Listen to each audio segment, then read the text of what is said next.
next? Yo, let us talk about a band from Chicago. They're called 8 So, the first time I seen 8 stuff, it was on Facebook. It was in a group called Hardcore and White. So, and people were doing fun of it, of the band called 8 because they describe their self music style as hoodcore. What is hoodcore? What comes next? And the people that were making fun of it were absolutely people which I don't like. There's fucking crow killers. So, and those people are like, if it's not hard enough, if it's not our style, it's not hardcore. And those people, I think, they don't know nothing about hardcore. They don't know what hardcore is about. So I think those people just come to shows and, brain shrinkers, IQ 70, and it's a legal fight club. No, it's not a legal fight club, you fucking moron. So back to I Bet. I don't like crow killers. We don't like crow killers, right? So people were making fun of I Bet. I was taking a look at the video, and first thing that I got in mind, someone is wearing a Michael Myers mask. I like that, even if it's not a real Michael mask. So, but the video shot was nice. The cuts are super flowing. The edit is great. So, but first things that I really got in mind, beside the Michael Myers mask, was this rapper, Mozarus. So, I'm listening to hardcore for many years, and most problem I got is when you got their hardcore band and you listen to it and they got a rapper and you just hear that he's not doing it from the heart. He's just doing it because they want to have a rapper, and it sounds like, he's like doing it. He practiced rapping like 2 weeks ago, and now they now recording this fucking shit, and this is how it sounds. There was a band out there, Furious Style. You should listen to them just for one track to know what's not going right. He was like flowing, always like one take behind the beat, one take behind the whole band. It sounds super strange, but people were praising it. So this guy here, Mozarus, you hear him, just a few 2-3 lines, and this guy, he's a rapper. So then you take a look at the video, and this is great. I don't know what the people got about it. Why they are talking against it? Why are these people making jokes about it? I don't get it. This stuff is fresh. So, first 8 album, it surprised me in many ways. It was super violent in the sound, different styles, not stepping on one point. I've been to hardcore shows, you got like 7 bands, and all the 7 bands sound the same. I don't know. Why you do music if you sound the same like all of the other bands? So, really, I was surprised in a positive way. It was like, I think, 7, 8 songs. So, and the thing is, the first 8 album, it's not a 10 of 10 album. It's not even a 9 of 10 album. But I praise it with an 8 of 10. Because this band, they got flow, they got style. They surprised me in every new track on the fucking first album. So, and it was a band kind of like, I don't know. It's hard to explain. So maybe for next time, but this band really helped me out of a really fucked up time out of my life. So it was kind of like, like you getting sucked up in this fucking undertow, or you gonna pull your ass out of it without pharma bullshit, without pills and all this bullshit. You know, I like to drink. I smoke weed every day. So, but that's just right now selectively mad. Man, like I said, first album, it's valid. Even if it's not a 9 or 10 album, not an album for the eternity. This album, the first Aight album, that was a kind of like, I was listening to it every morning when I came home and do my little sport bullshit, fuck up shit. You know, it's not like I'm going to a gym, so I'm not a person for that.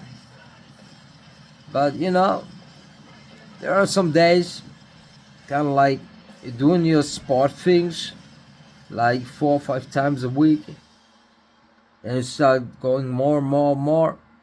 And there are like times where you're like just been fucked up. You're always crashing down again. But then, you know, listening to Aight, and Aight always has been kind of like a drill instructor, kind of like, yo man, put your fucking ass up. So that gave me motivation the whole time. I don't know why it's Aight. It just happened, it just clicked, man. So, and now you got the second album.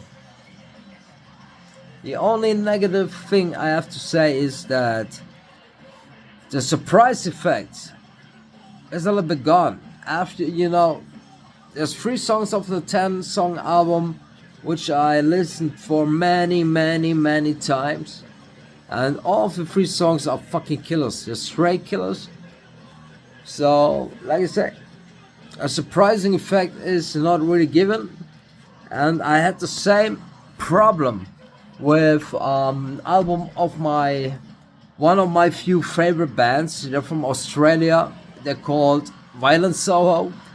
After 5 years, they released a 10-song album, and what has the band done? Kind of like 1 month or 2 months before the album came out, hey, yo, we're releasing 4 new songs with videos, and a surprising effect was gone. But that doesn't mean that the album sucks in some way or so. Just the surprising effect is a little bit gone. So, but the surprising effect that came first time listening to it, I was like, yo, fuck. So, the surprising effect, the little details, like, yo, this band suddenly doing like 2-3 guitar solos. So, guitar solos by a band that has got such a big new metal DNA, that's crazy. You know why? Because most people that play guitar in death metal, black metal, thrash metal bands, they hated new metal. Because of what? They always thought like, you know, new metal guitars, hey, these guys can play, because they just can't even play, they can't do guitar solos.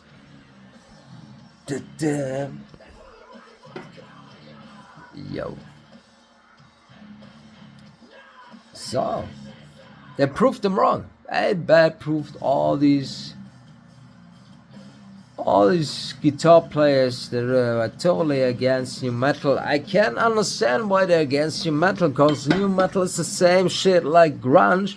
After a few really great bands, all these fucked up bands out of nowhere jumped on the train wagon, just became famous, and it sounded so fucking whack. More bands came in, the more masculine toxicity started. You know, I don't like rappers that bring lyrics about like, I'm the best of it, I got the biggest watch. I got the biggest car. I don't even got a driver license. I don't even got a car, man. It doesn't impress me. Impress me with stories of your life. Impress me with your flow. Impress me with, I don't know, with your fucking lines, man. And you got like this guy Mosiris, and it's like, especially the kind of flows he delivers in the second album. It's just whoa. So the thing, I bet you got there kind of like this one great rapper. We're just here. He's a rapper, not he's jumping on. So then you got this other guy, Alex, is doing screams, and the way he screams, the screams are unique. You know, I love people in bands, singers, when they scream. So I'm a huge Converge fan. First Converge album I got, I was 18 years old, Jane Doe, and that fucking album changed my life. I'm not joking.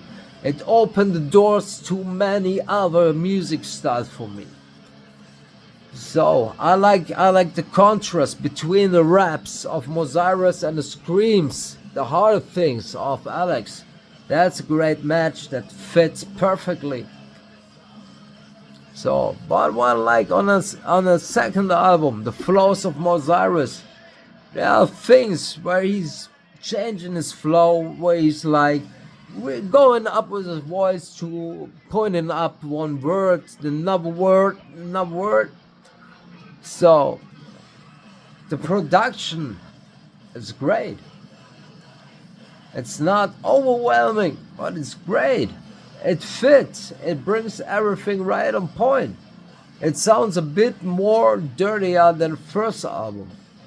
The drum sounds definitely sounds way greater, way better than in the first album. But the most thing I was surprised of is the guitar sound.